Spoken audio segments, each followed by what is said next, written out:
Hello guys, good morning, good morning. Malamig na umaga ngayon dito sa Houston, Texas. As usual, sabi ko may pagkwentuhan lang ako. Don't have any topics in mind. Pero, ang alam ko wala eh. I have to check. Pero wala pa announcement. Wala pa announcement.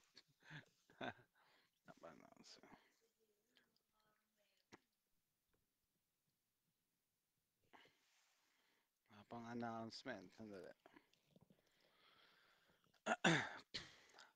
Okay, okay. Hmm. Kape muna tayo. Kape-kape. May naka-line up akong gagawing video today. Gagawa ko ng reaction sa nangyayari sa Canada. Ng Canada, sumuko na sa krimen. Which is ironic kasi dinisarmahan nila yung mga mamamayan nila, tapos yung pala yung police hindi kaya silang protektahan. Sabi ng police, iwan na lang daw yung susi ng kotse sa front door para hindi na sila pasukin. Yun ang sabi niya sa mga mamamayan. Kung ako nasa Canada, specifically Toronto, naku, kakabahan na ako.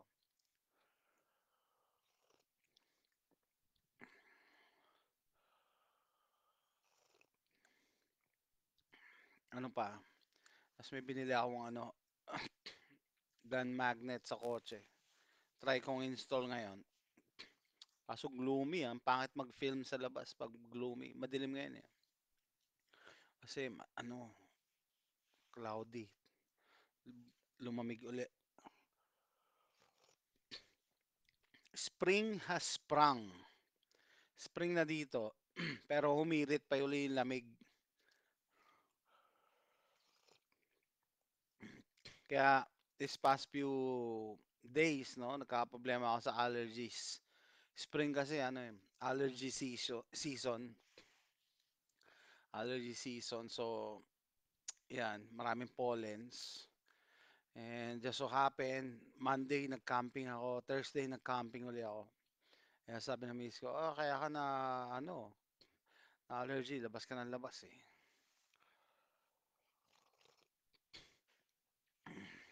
Spring has sprung.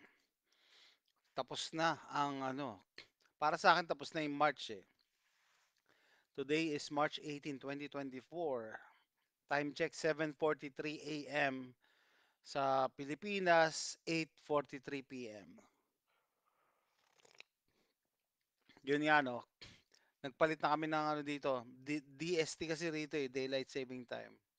So usually 14 hours no nakaraan ang difference natin. Ngayon, 13 hours. Happy Monday, Megan Cortas Lasida.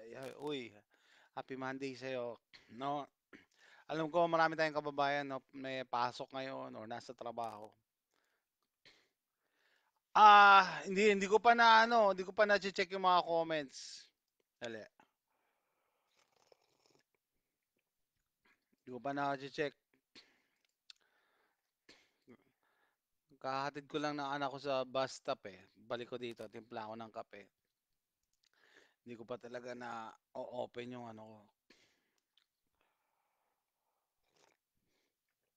yung mga accounts ko.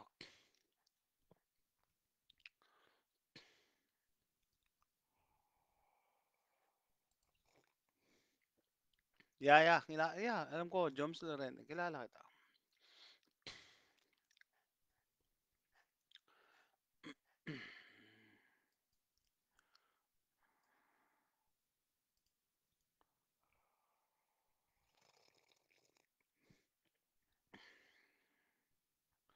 Nag-live stream ako kagabi. Doon ka ba nag-comment sa ko kagabi? Joms, doon ka ba nag-comment sa live ko kagabi? Or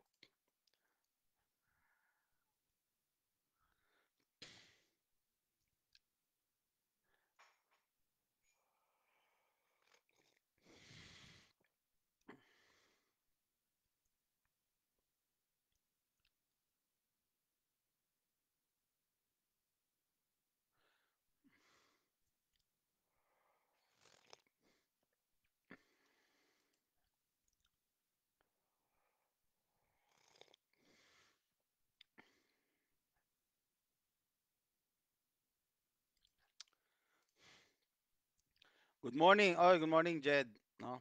Nakakabisit yung babaeng kasagutan ko dun sa GMA7, eh. Ayaw tumitigil, 'no. Ah, kahit nagsisimba na ako, nagre-reply talaga, ayaw niya talagang patalo, 'no. 3 days na nakalipas,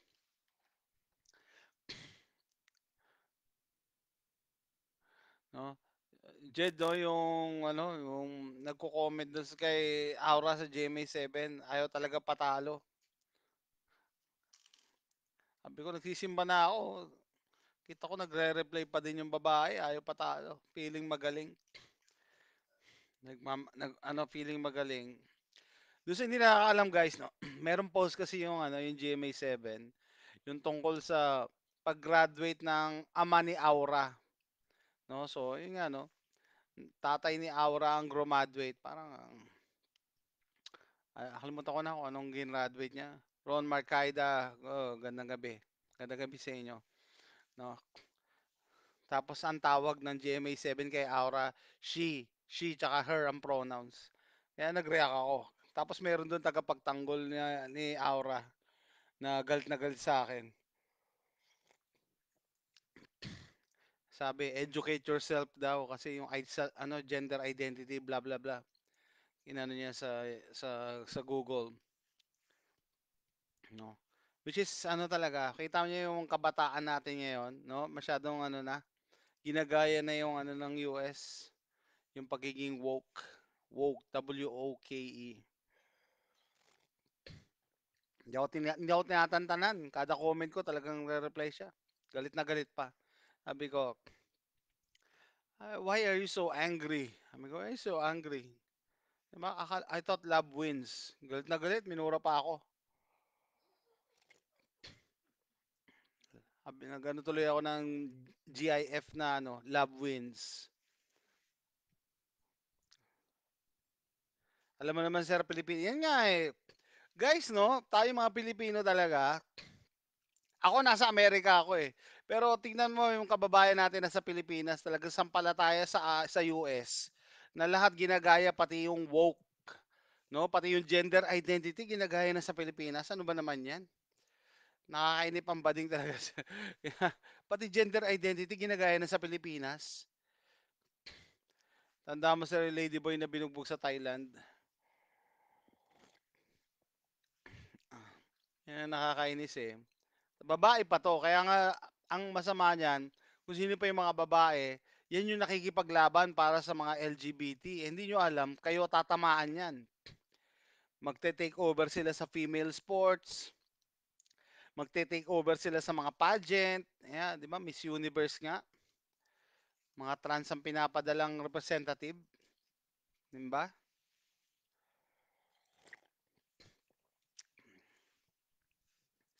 Ba't di sila gumawa ng sarili nilang pageant? Gusto nilang i-overtake yung mga babae.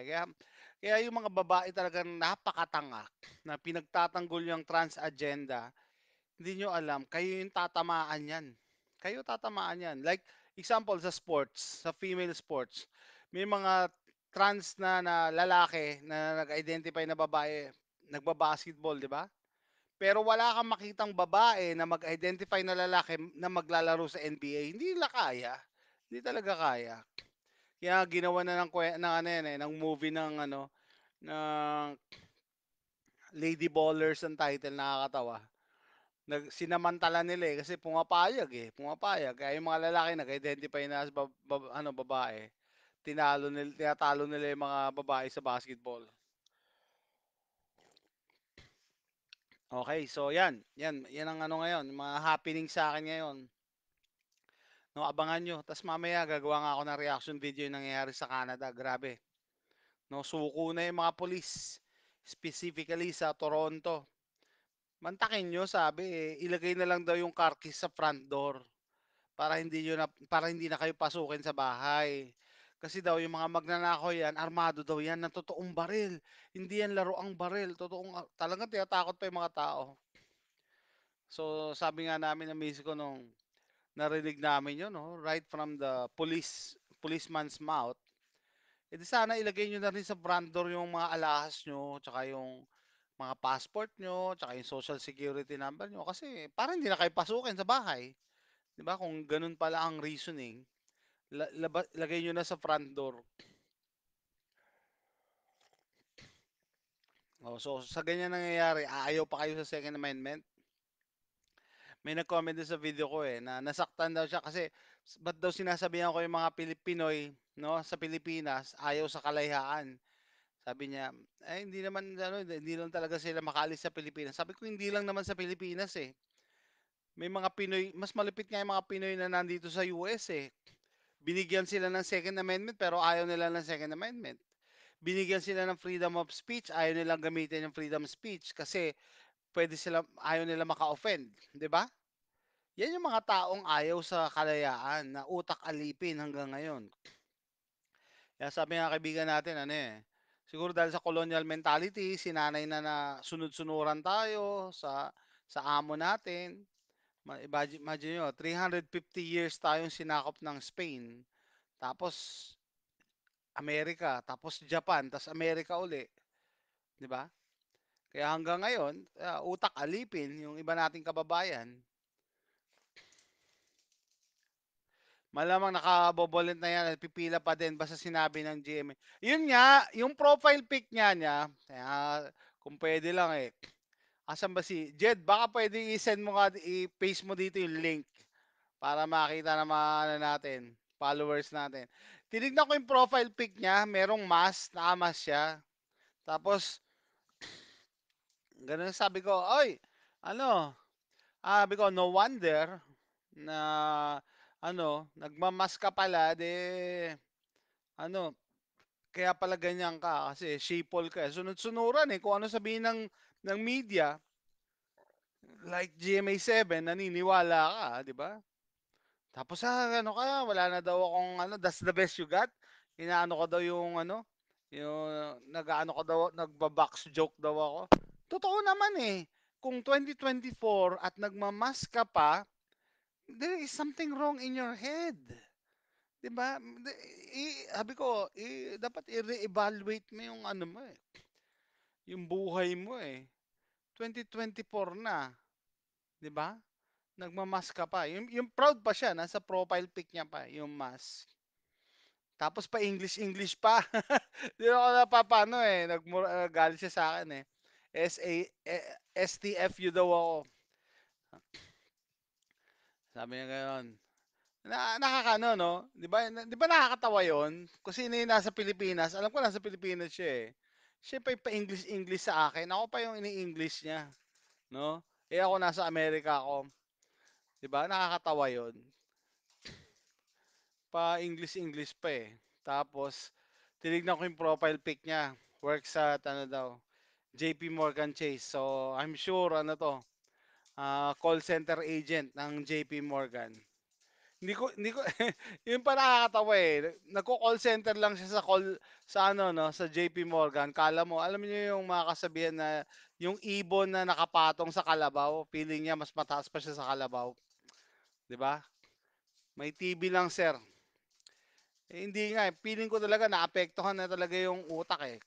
Gandang gabi oy, si South Gun Prepper, no? Thank you for tuning in. Lin, si Terry talaga sumasabay, ano? Nag-iingay. Yeah. Good evening sa inyo, good evening sa inyo. Good morning dito eh. Andito ako sa kabilang panig ng mundo. No, yun nga no. Um, i-update lang kita ano, South Gun Prepper, no? Sabi ko, um, gagawa ko ng reaction video dito. Hindi, mamaya. Pag may time ako. Gusto ko kasi video para maganda yung editing natin. Yung nangyayari sa Canada. Yung Canada, specifically Toronto, sumuko na sa crime. Sinasabihan ng chief of police yung mga tao doon na ilagay daw yung key fob nila sa front door para daw hindi na sila pasukin ng mga magnanakaw. Kasi kotse lang daw nila ang gusto niyan. Romely Perez Cruzada, good afternoon from France. Oy! Francois, oui, oui. So, yeah, good afternoon sa'yo. So, sakto. Kompleto na ba tayo? Yeah, good afternoon sa France. Good morning dito sa Houston, Texas and good evening sa Pilipinas. Yeah. Ah, hindi ko alam. Oy, Romilly Perez, saan ka daw sa France? Saan ka daw sa France? Anyway, so yun nga no, yun nga sa Toronto, ganun na nangyayari. So kailangan natin ng gawa ng reaction video 'yan. Tapos gagawa ta-try ko talagang gumawa ng mga videos kaso I don't know kung kasya pa. Madami akong gagawin ngayon eh. Meron akong biniling gun magnet na i-attach ko lang doon sa expedition para pagka umupo ako sa kotse, yung baril na sa bewang ko, ilalagay ko doon. Kasi masakit din mag-drive pagka may tumutusok sa gilid mo eh. Gun magnet, bago. Nasa Paris. Oh, ayan daw. Nasa Paris daw siya. Capital po sa Paris. Uy, oui. Kumusta? No? Misis ko kasi gusto magpunta diyan eh. Gusto magpunta diyan, no? Tawag dito. Kumusta naman diyan sa Paris? May nakita ako sa mga video eh na madami na ding illegal immigrants diyan sa inyo eh. Marami na ring illegal immigrants tapos yung presidente nyo pa eh ano, woke din, pasok ng papasok. Ayoko, 'di ba? Tapos eh, alam nyo ba ano, alam mo Romilly, ano 'yan, sinasadya nila 'yan. No, sinasadya nila 'yan. That's part of their plan. No, yung kabal, yung mga elites, no? Kita nyo, sabi ko nung nakita ko yung video sa Romania, ganyan din. Sa ibang parts ng Europe, yung influx. Yan si Macron, nako, yan tama. Puro kabal kasi. Yan si Macron, tuta ni Biden. Yan sila magkakaano yan, magkakaibigan yung mga yan or iisang organization lang sila. Si Macron, nakita ko nga yung mga nagrarally diyan against kay Macron, no? Ah, parang ang nangyayari nga, parehas tayo eh. Yung Paris, yung Amerika, ang ganda-ganda ng lugar, gusto nilang sirain, no? Sirain yung ginagawa ng mga policies, mga woke policies, no? Like papasukin yung mga illegals, wag niyo tawaging illegal 'yan, tawagin niyo lang migrant, 'di ba? No? Tapos ma-overflow na pagka ganyan, magko-collapse yung society, ganyan ang gusto nila. Tapos magpapatayan, magigera, magbabawas ng tao, depop. Yan, ganyan naman, ganyan talaga. Bisitahin mo Sir FB Candy Tanyagra, panibagong tagahula sa mga... talaga? Sige. Minsan nakikilos ako sa ganyan eh.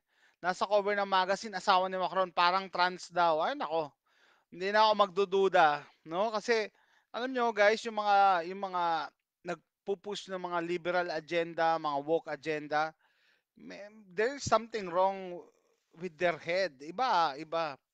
Para sabihin mo kunyari na babae itong lalaki na to, yung lalaki na may makeup, tapos balbas sarado, sasabihin mo babae yan, 'di ba? May something wrong din sa iyo. Agenda 2030, yeah, tama ka.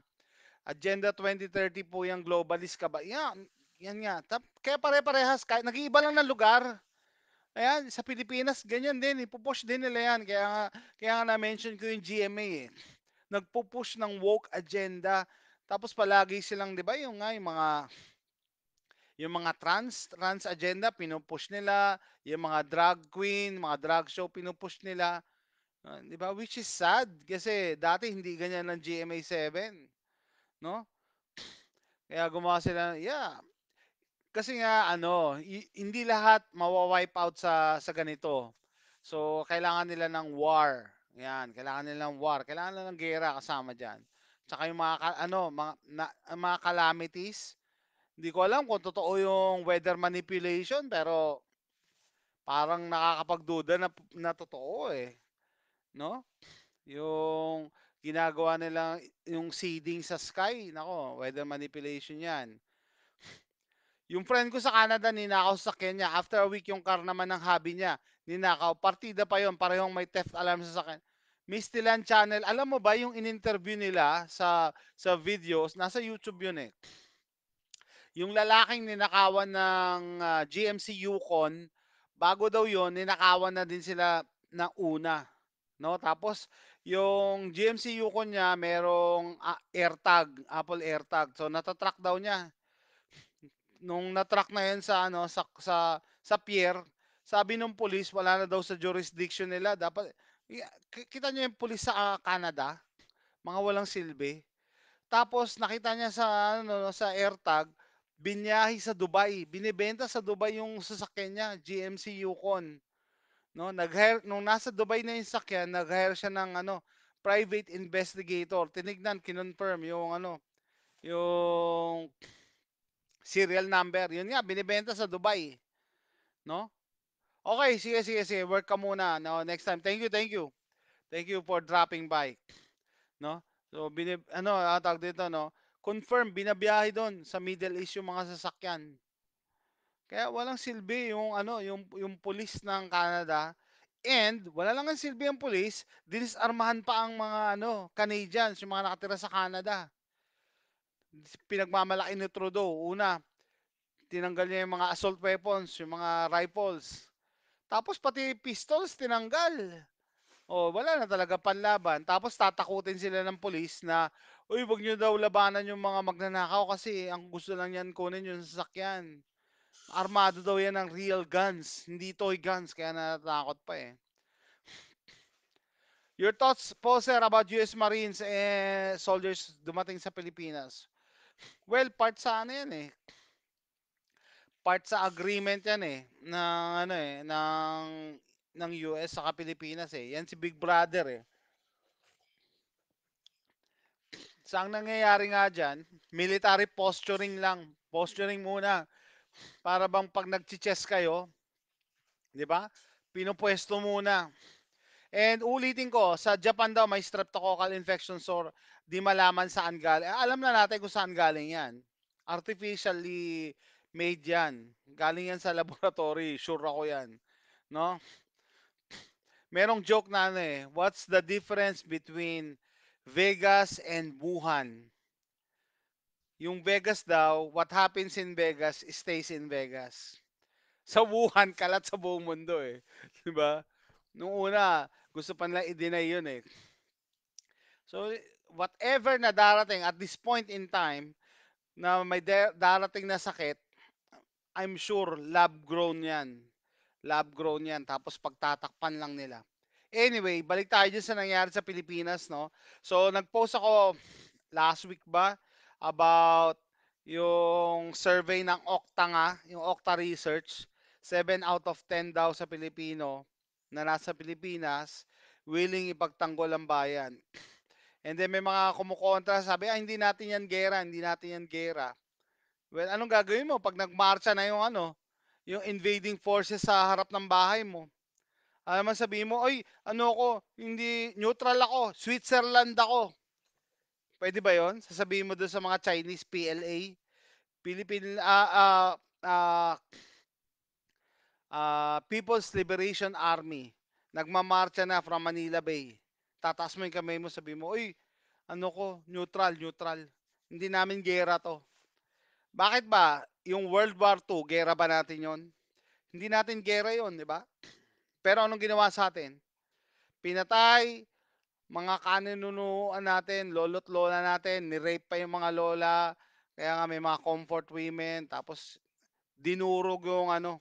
May mga nagsasabi pa nga, eh, Amerika ang sumira ng ano eh, ng Manila eh. Talaga? Hindi ba dahil inoccupy tayo ng Japan? 'Di ba? Pati nga yung ano, Fort Drum, yung Fort Drum, yung island na battleship, inoccupy din yun ng Japan, 'di ba? 'Di ba? Hindi palaging ano eh, alam ko yung iba galit sa Amerika, pero sino ba nag-liberate sa atin? Sino ba nagpalaya sa atin? So, gugustuhin niyo ba maging under tayo na ano, ng Japan at that time na ginagawa tayong tinatrato tayo mas malala pa sa hayop, 'di ba? Kaya nga kita niyo eh, ang tanungin niyo yung mga nabuhay nung panahong 'yun, 'no? May mga kaibigan akong Taiwanese, is ex-military, mga family dinala nila sa Pilipinas kaya Napaisip ako baka may alam silang sobrang lapit na yung mangyayaring attack. Baka nga, may message sa akin guys na ano, na nasa serbisyo siya and sabi niya lahat daw ng mga nasa serbisyo ngayon on edge, parang naka-alert lahat, 'no? Naka-alert sila lahat, 'no? So alam talaga nila may mangyayari na talaga. May mangyayari na talaga. Kaya nga sinasabi ko 'di ba, maghanda na kayo kasi wala namang mawawala kung walang nangyari, eh. Kaysa naman you get you get caught with your pants down na may mangyari ta's hindi kayo naghanda. Ano pa yung sinasabi ng iba nating kababayan, yun nga 'no, hindi natin 'yan laban, hindi natin 'yan giyera." Eh, ano ba yung giyera natin? Yung World War II, giyera ba natin yun? Hindi, pero anong ginawa sa'tin, 'di ba? It's not that ano, eh, gusto natin or hindi, eh. 'No, walang may gusto ng giyera sa atin. Alam mo ang may gusto niyan siyempre yung mga nasa taas, yung mga elites. Sila lang may gusto niyan, 'no, pero tayong ordinaryong mamamayan, tayo palagi ang nagsa-suffer diyan.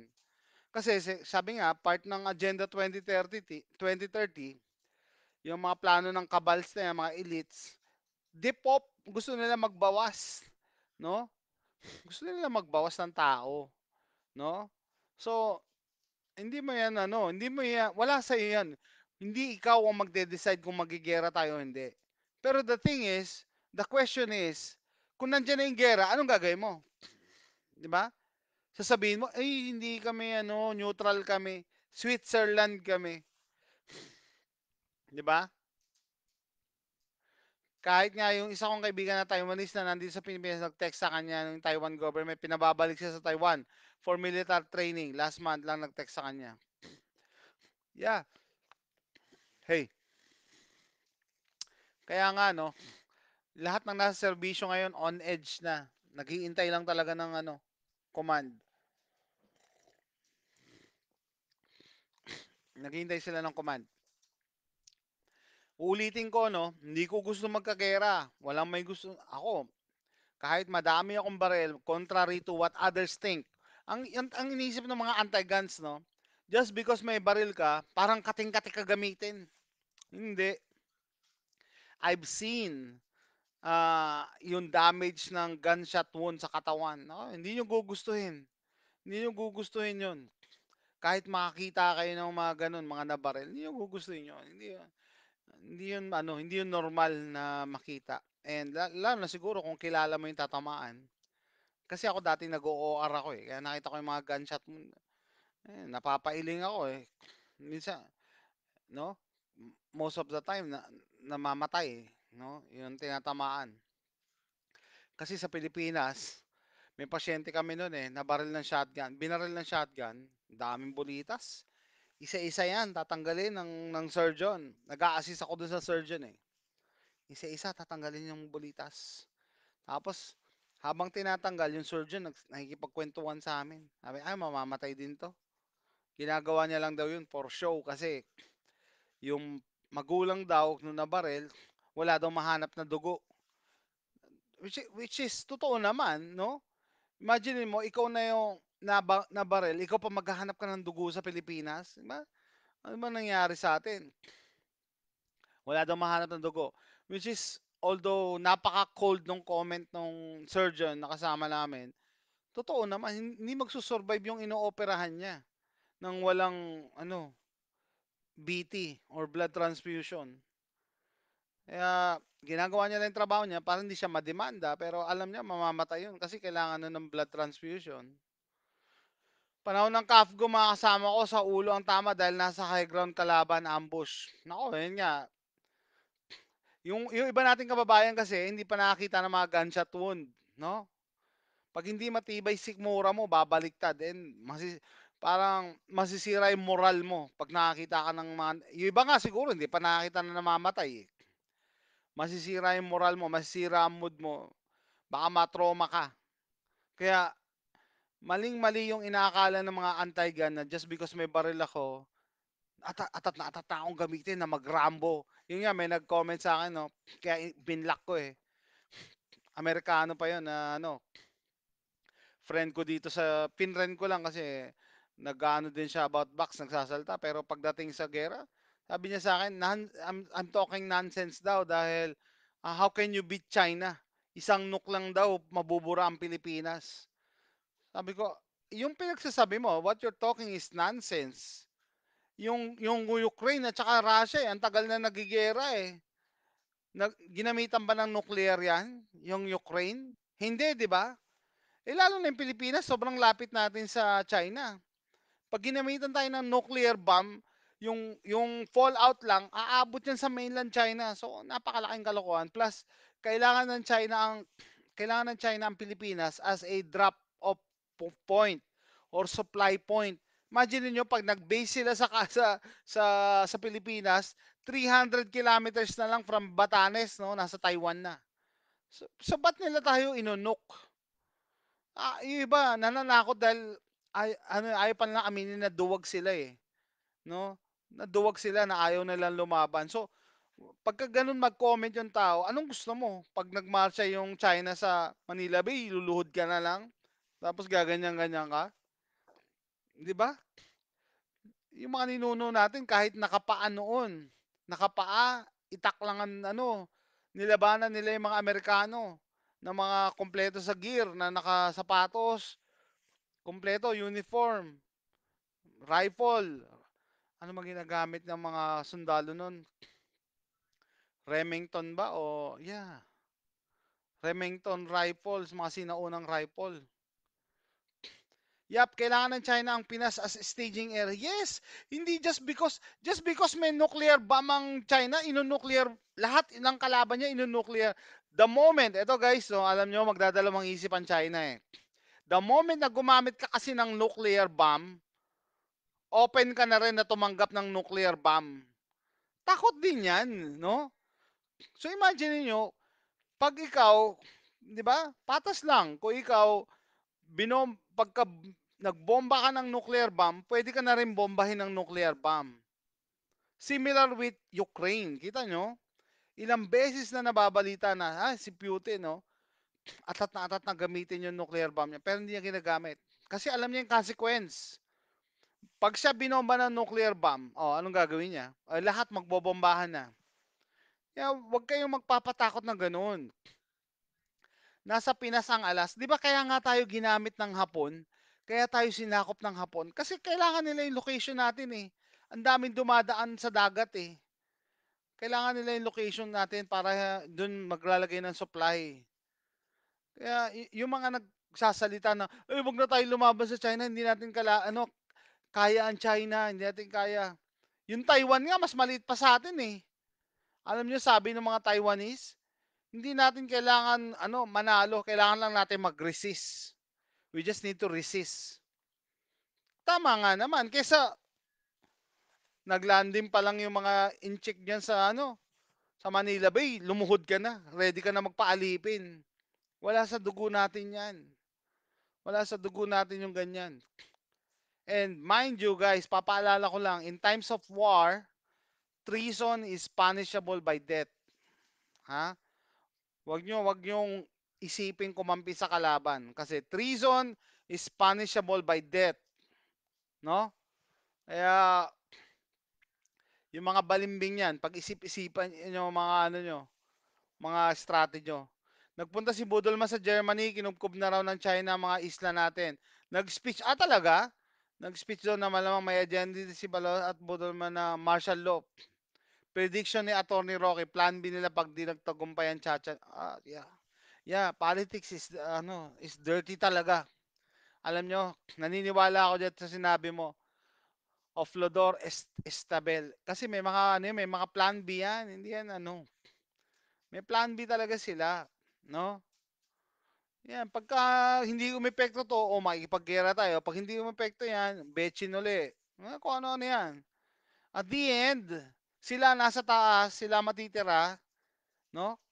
Tayong nasa baba, mababawasan tayo, sure yan.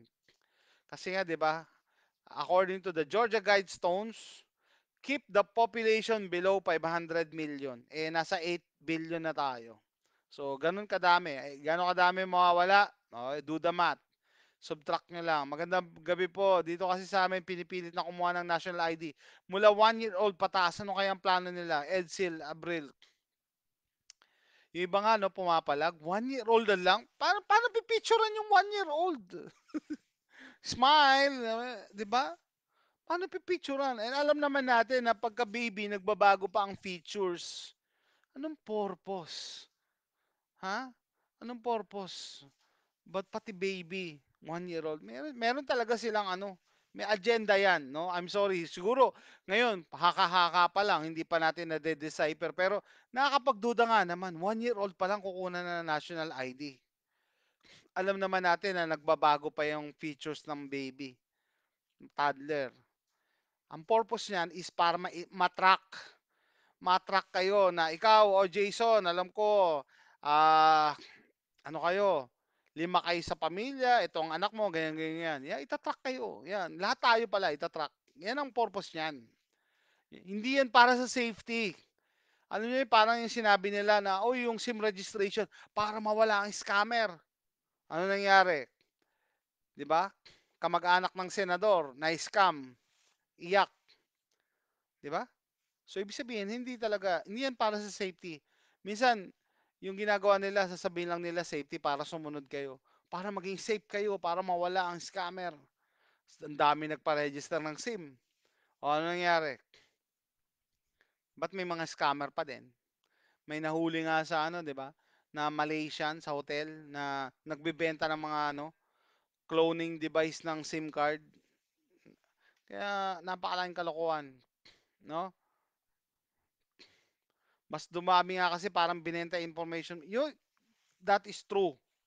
Mas dumami kasi ano na eh, nagbigay ka ng consent. Binigay mo yung consent mo nung nagpa-register ka. Yan, yung information mo nandyan na. Open na yan for hacking, no? Nasa cyber web na yung information mo. Mas dumami ang scammer talaga. So, ang purpose talaga niyan, yung national ID, tsaka yung ano, yung SIM registration, tama, Jed, database yan. Database. Database lang ang purpose niyan. Para mahanap nila kayo, alam nila kung ilan, di ba? Kailangan ng China ang Pilipinas kasi bagsak na sila sa Pilipinas pag kailangan nila tayo. And in times of war, Christina Pinkak, in times of war, kailangan nila ng supply area. Hindi kasi kunyari yung barko nila babiyahe hanggang Taiwan, 'di ba? Mas madali kung mas malapit sila manggagaling, mag-imbak sila ng mga crudo rito. Diyan sila magpapagas. 'Di ba pag nagro-road trip tayo, may stopover tayo. O, pagas kasi sa Shell, sa SLEX, 'di ba? Bago tayo dumiretso. Ganun din, bago sila dumiretso ng Taiwan or iba pang bansa na sasakupin nila, mag-stop over sila sa ano, sa Pilipinas. Artikulo 1, yan, tandaan nyo yan. Tama, hindi pwedeng inok ng China ang Taiwan at Pinas kasi yung hangin babalik sa kanila, patay din sila, 'di ba? Hindi talaga, no? And ito, pwede ko talaga ipusta 'yan, no? At saka anong silbi ng ano, ng Pilipinas pag inunok ang Pilipinas? Sige nga, dun sa mga duwag na nagsasabi, "Huwag na tayo lumaban kasi wala naman tayong nuke, mabubura lang tayo." Sa tingin nyo, pagka ginamitan ng nuclear bomb ang Pilipinas, anong silbi natin pagka ano?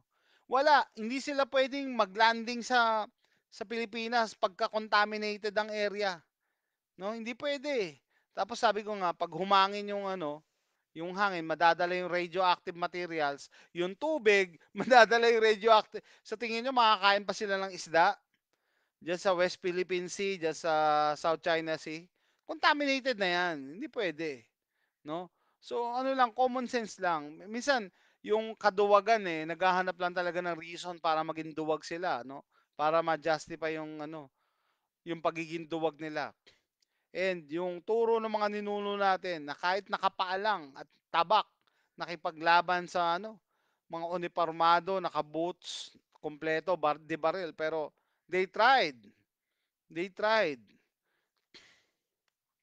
Hindi kasi nila alam para nangyari sa Japan, ilang years yon. Yeah, yung contamination sa Japan, no? Kasabay ko sir sa training na ex-Chinese military at may asawa ng Pinay. Ang sabi niya, if magkagera, hindi daw gagalawin ang mga Pinoy kundi mga US forces. Which is impossible. Wala pa ako nakitang ganyan na gera. May nagko-comment nga sa akin kahapon, sabi, Sir, paano yan sa Geneva Convention? Bawal. Anong Geneva Convention? Sino ba sumusunod dyan?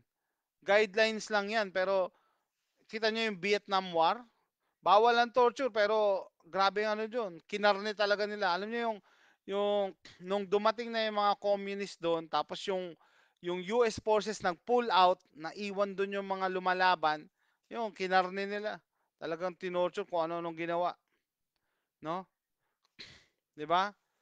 Nagkasakit si at Hiroshima ang effect ang tagal. Yeah, nung binomba ng atomic bomb, 'di ba, ang Hiroshima, Nagasaki, yung epekto nun ang tagal bago mawala. I think may mga parts pa na radioactive and yung effect nga nun, no, radiation, magkukos yan ng sakit, lalong-lalo na cancer. Eh, paano yun? Eh, imagine niyo, 'di ba? Sasakubin tayo ng China tapos bobombahin lang nila tayo. Eh, tapos hindi na sila makakatungtong dito. Ay, hindi na sila makakatungtong sa Pilipinas kasi radioactive. So anong silbi? Bakit pa nila inatake ang Pilipinas? Hindi naman pala sila makakatunto, tungtong. Napakakabobohan lang yun. Gina-justify lang ng mga kababayan natin. Sadly, no, mga kababayan natin nagsasalita niyan. Kasi takot sila. Alam nyo, duwag. Duwag pala, hindi takot. Lahat naman tayo takot eh, pero duwag. Ano nyo yung kaduwagan, yung pagiging coward. Gina-justify nila na wag nang lumaban, hindi natin kaya yan. No. No. Yan we should learn from history. Otherwise, history will repeat itself. History, tinuro sa atin, mga sinaunang tao sa atin, lumalaban kahit nakapaa. And tinuro din sa history, may mga kababayan tayo na balimbing. Yun yung tinatawag na makapili. Kaya in times of war, no, papaalala ko, huwag kayong magtitiwala kung kani-kanino. Kahit Pilipino. Kasi baka pagkanulo kayo. Kasi alam niyo yung mentality nila, no? Gusto nila, ano, kumampi sa kalaban para safe sila. Nakakapag-init ng dugo kasi makikita mo yun sa mga comments ng mga kababayan natin. Mag-post ka sa ano, sa Pinoy group, FB group. Meron diyan mga ano, kakampi sa China. Or kahit hindi nila diretsuhin, sabihin nila, "Ay, ano, wag na tayong lumaban." So anong gusto mo? Magpaalipin ka na lang? Ang tawag diyan, willing victim. Tapos, sasabihan ka pa na magaling ka magsalta kasi hindi ka ano eh. At least nag encourage ako ng mga kababayan ko na tumayo para sa bansa natin. Eh ikaw, 'di ba? Sasabihan pa ako, ay magaling ka magsalta kasi malayo ka, nandiyan ka. Eh ikaw, anong gusto mo? Ini-encourage mo yung mga kababayan natin na maging alipin, maging biktima. Nandito sa Pinas sa mga resources kaya malabong idamay tayo sa ano. Yeah, hindi nila pwedeng gawin yan. Masasayang lahat ng resources ng Pilipinas. Ultimo yung gustong-gusto nilang ano, natural gas dyan sa West Philippine Sea. Atat na atat sila. Atat na yan China na kunin yan, di ba? Yun nga, no, yung Duterte administration gusto 50-50 exploration. Nako, hindi dapat talaga wag tayo pumayag. Dapat talaga Pilipinas lang. Kasi ang mangyayari diyan, guys, no. Sa una 50-50. Hanggang sa uli gagawin nila yung 60-40 hanggang mawala na talaga yung Philippine ownership. Ay style ng mga inchik yan eh, mga Chinese. Mga sabi nga lang mga sweetik sa business. I'm sorry, 'di ba? Isa 'yun ang good traits ng mga Chinese, magaling sa business pero sweetik din sa business, 'di ba? 'Di ba? Yeah, may good point and bad point. Iwasan maging madaldal sa ibang lahi sa oras ng giyera, pairalin ng pagiging marites sa kapwa Pinoy. Yes, huwag kayong masyadong ano, huwag kayong masyadong madaldal, huwag kayong magtitiwala. Information is power. Kahit wala kayong barel, makakatulong kayo sa bayan. 'Di ba nung World War II, 'di ba? Yung mga dentist na Hapon, mga businessman na Hapon, nagfi-feed sila ng information sa Japanese nation kung saan nakapwesto yung mga barko ng US sa Hawaii bago inatake. Information, napaka-importante ng information. Madaming namamatay dahil lang sa information. Masokista sila Dre, alipin mentality. Yeah, oo talaga. May mga kababayan talaga tayo na ano, alipin mentality na when faced with great adversities, imbis na lumaban, yuyuko na lang. Yun ang solusyon nila, yumuko, no? Kahit ano pang kahit ano pang irason nyo, it will never be a good thing pagka palagi tayo nagpapaalipin. Ito ang gusto nila sa Pilipinas, gas, yamang dagat, gold, graphite, copper, and iron. Yeah, marami. Tapos sabihin nyo, inunok lang, di wala na silbi yan. Tapos radioactive ang Pilipinas, hindi na sila makakalanding. Iiwasan na nila. Di lalong malaki konsumo nila sa crudo. Imagine niyo, di ba? It doesn't make any sense. Pagka nilampasan nila tayo, kunyari, didiretso sila ng kasi hindi sila makalanding eh. Binomba yung ng nuclear eh. Radioactive. Hindi sila lalanding dyan. Hindi sila lalanding sa Pilipinas. So, mas malaking konsumo nila ng crudo. Alam nila yon. Yung konsumo ng crudo. Yung weather modification, ginagamit nila yan for land grabbing, search ng nangyari sa hurricane. Yeah, malapit na ako naniniwala na talaga ako dyan, yung weather manipulation. Dati pa yan pinag-uusapan eh. Sabi nga ng kaibigan natin si Jed eh, sa G.I. Joe pa lang noong 80s, ginawa na yan eh, na sabihin, pinresent na yan sa publiko na kayang gawing kayang i-weaponize ang weather eh. Dati na yan, may concept. Sinimulan nila yan sa cloud seeding and hindi natin alam ngayon kung ano na yung stage nila. Naaral natin doon Dre kay Miss Bayani nung World War II yung mga nandito na Hapon na-activate. 'Di ba? Ganyan naman eh. Ganyan din nangyari sa US, 'di ba? Yung mga Hapon na nasa US na-activate din. Kahit hindi lumaban is ano 'yon, yung pagbibigay ng impormasyon napaka-importante noon, no? Intel, napaka-importante ng Intel. Ay, pinapalis sila mga firearms nila kinuha. Grabe pa ko nila. Nandun lahat ng senaryo. SHTF. Tyranny nangyari sa New Orleans. Oh, yeah, that is true. Tama. No? Miss Tilan Channel, yung nangyari sa New Orleans, no? Nag-declare ng martial law pa nga doon eh. Yung mga citizens doon na may barel, inaaresto. Grabe, may matanda doon na may revolver. Grabe. Dinaganan. Halos madurog buto. Tanda na. Grabe, pag nag-martial law kasi alam ng mga nasa posisyon na hindi sila makukulong. Yun na talaga eh. Yung aralin nyo guys yung nangyari doon sa New Orleans nung nagkaroon ng hurricane, Katrina. Nag-declare ng martial law doon. Tapos ang nakakaano, yung mga private citizen na may baril, dinisarmahan. Ultimo matandang babae na may maliit na revolver, no? Sleeper cell. That is true. Ang daming Chinese dyan sa Pilipinas. I'm sorry to say, hindi ko nilalat ng Chinese, pero based on statistics, tumaas ang military age males na Chinese sa Pilipinas. And then recently nga, no, may raid dyan sa Pogo, may nakitang uniform ng PLA. People's Liberation Army, tapos may fully automatic weapon daw. 'Di ba? Yan yung mga sleepers. Naghihintay lang yan ng signal. Kaya wag na kayong magtaka, no? Kaya nga yung kalaban natin nagpe-prepare pero yung mga kababayan nating iba, no? Wala yan. Hindi yan mangyayari. Dapat tumaas muna yung GDP niyan. May mga ganun pa sinasabi eh. Nakapwesto na nga yung kalaban eh. Sa tingin nyo, pagka naggumalaw yung GDP nila, ibo-broadcast nila? Hindi. Datkel, anong palagay mo sir dun sa April 8 na solar eclipse na parating? Yun nga, nag-usap nga kami dito ng mga kaibigan ko, no? Panonoodin namin yung solar eclipse. I have yet to confirm yung mga statement doon.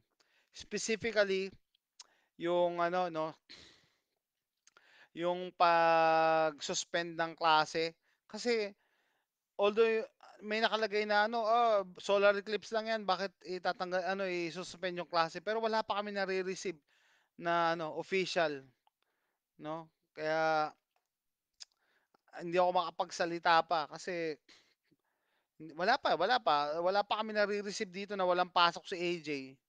yung bunso ko. So, sabi ko, ano, totoo ba 'to? Kaya ano pa muna ako, kailangan ko muna i-verify yung ano, information bago ako ano, mag-comment dun. Yung Maui issue din, di umano, 'di ba? DEW. Yeah, yung sa Hawaii, yan, weather manipulation, laser daw ginagamit. Wala na nakakapagtaka sa ano eh, sa technology ngayon. Wag na kayong magulat. Good night, sir. May epekto na sleep well, gamot ko. Okay, sige. Good night, good night. Thank you for joining. Sa Tarlac University, halos puno ng porsyento ng mga Chinese students at dyan sila nagmamayari ng malalaking lupain sa norte. Ah, talaga? Alam nyo ba, may kakilala kami, no, sa Pilipinas, umuwi siya. Sabi niya, ba't ang daming Chinese? Diyan sa Manila daw, may mga lugar siya na napuntahan. Parang wala ka na sa Pilipinas. Directed energy weapon. Yeah, laser nga ginamit nila, di ba? Ang dami ng Chinese. Tapos, hindi lang naman dyan eh. Sa Africa, ang daming biniling lupain ng China. Ultimo sa US, ang daming biniling lupain ng China. Kaya nga, eh, di ba? How can you, ito yung question eh. How can you live when your neighbor wants to kill you? Di ba? Paano ka mamubuhay ng tahimik? Ang aim talaga ng China is world domination eh. Okay lang marami nagagalit sa ano sa Amerika no. Ay, Amerika imperialista 'yan eh. Imagine niyo pag nagpa-under kayo sa China. Eh kung paano nila tratuhin yung mga kababayan nila. Wala lang. Kasi under communist rule, kailangan mo sumunod, kundi matitegi ka. Dati nga nung kabataan ko nagbibiruan kami, 'di ba? Kasi yung mga basketball players ng China, ang gagaling. Nagbibiruan kami ng mga ate ko, maliit pa ako. Sabi, paano ka hindi gagaling? Pag hindi mo na-shoot yung free throw, hindi ka kakain. Komunista eh. Yan ang modern invasion. Yes, kaya nga yung governor ng Arkansas, nilalaban niya talaga na i-take over yung mga lupa na binili ng China sa Arkansas. Ang daming biniling lupa. True migration, illegal or not. That is true. Kaya dapat ang Pilipinas wag pumayag ano, wag pumayag tumanggap ng mga refugees ngayon at saka yun nga yung pagbebenta ng lupa. 'Di ba merong usapan na papayagan na ng private property yung mga foreigners? US, China, Russia hawak ng kabalyan dahil sumali sila sa plan. Yeah, totoo naman. Yeah, I agree, Robert Cruz. Kasi hindi ano, yung tawag dito, yun nga, yung mga elites yan, yung mga nasa, maski dito sa US, yung mga nasa taas dito, yan, sila Bill Gates, sila Billy Boy, yan. Yung mga Democrats, mga Rockefeller, si Soros, number one. Yung mga elites lang din dito, no? Galit din yan galit din yung mga elites dito sa mga normal na tao lang dito sa US. Kasi kami yung may capability na lumaban sa kanila. Kaya nga gusto nilang tanggalin ng Second Amendment dito eh, no? Sa Bataan din daw bro, dami na bilhin lupain malapit doon sa take-off ng Cavite Bataan Bridge. Ah, talaga? Yung Island Cove nga eh, 'di ba? Binili din nila. Naging pogo na yung Island Cove. Siguro yung mga kabataan dito hindi na nabaltaan yung Island Cove diyan sa Cavite. Namimili mga inchik ng lupa din sa Pilipinas loaded sa cash. Ganyan ginagawa nila, no? Sa lahat ng lugar. World domination ang habol nila. Maski sa US, namili sila ng lupa dito. Ang dami ng lupa. So, ano, yan na nga. Alam nyo eh, the art of war eh. Sun Tzu. Patraidor sila lalaban. Hindi pwedeng diretso eh. No? Para ma-minimize ang casualties nila. No? So, ganyan. Abangan nyo. Kasi, pag tayo hindi alam natin yung mga ganitong pangyayari, okay lang tayo ng okay. Yun nga, sabi niya, nang papayagan na magmay-ari ng mga foreigners ng property sa Pilipinas. Which is a bad idea. Bad idea. Para bang pinasakop mo na yung Pilipinas, no? Legally. Binibili. Pati yung ano ba, dating, ano ba yan, yung boom na boom dyan, yung mga properties din sa Pilipinas, hindi binenta, nasunog na lang, nasunog. Ta's yun pala mga Chinese din ang bibili, 'di ba? Binibili nila. They can afford it, pero hindi niyo alam 'no, ang number one asset kasi ng China is yung mga tao nila. Sobrang daming tao, eh. Oh, ang gagawin nila nun pagtatrabahuhin nila, hindi nila babayaran ng tama. Ay makakaangal ka ba, nasa komunista ka, 'no? Kaya mga kababayan ko, warning, yung mga pinagtatanggulan China, subukan niyo munang tumira dun. Nakakapagsalita kayo ngayon na pabor kayo sa China dahil nasa malayang bansa kayo. Imagine niyo 'pag pumunta kayo sa gano'ng lugar, yung ultimo internet, 'no, pagbabawalan kayo. Land grabbers ang ibang Tsekwa sa ating lupain sa yeah, land grabbers nga 'yan. Kasi gusto nila dahan-dahanin na sakupin tayo. Magugulat na lang kayo, 'no, pag-aari na nila ang Pilipinas tapos yung mga nakaupo nating ano, politiko, nasa payroll nila. 'Di ba? Yung mga Duterte nga, 'di ba? Bumati nung Christmas, nag-Chinese sila. Yan sila Sara Duterte. Nagcha-Chinese sila. Yan sila Imelda Marcos, nagcha-Chinese. Bakit? Are they preparing na masakop tayo ng ng China? Kaya wag tayong sasampalataya sa politiko, no? Wag tayong sumampalataya sa politiko. Dapat ah, ang mahalin natin yung inang bayan, wag yung mga nakaupo. Kasi yung intention nila, halatang-halata na pero may mga kababayan tayong ano, eh, solid pa rin, solid. Bakit? Gusto ko malaman, bakit ka solid diyan sa politiko na 'yan? Ano bang ginawa niyan, 'di ba? Dapat ang loyalty natin nasa puwesto, 'wag dun sa tao, 'di ba? Magkaiba 'yon. Kasi yung tao puwedeng mapalitan, eh, 'di ba? Kung kailangan palitan, dapat palitan. So, 'yan guys, mag-iisang oras na tayo. 57 minutes, salamat sa pag-join sa akin, 'no? Nagpagkuwentuhan lang ako sa inyo ngayong umaga, 'no? So, abangan niyo lang mga future uploads ko. See you next time. Thanks, bye.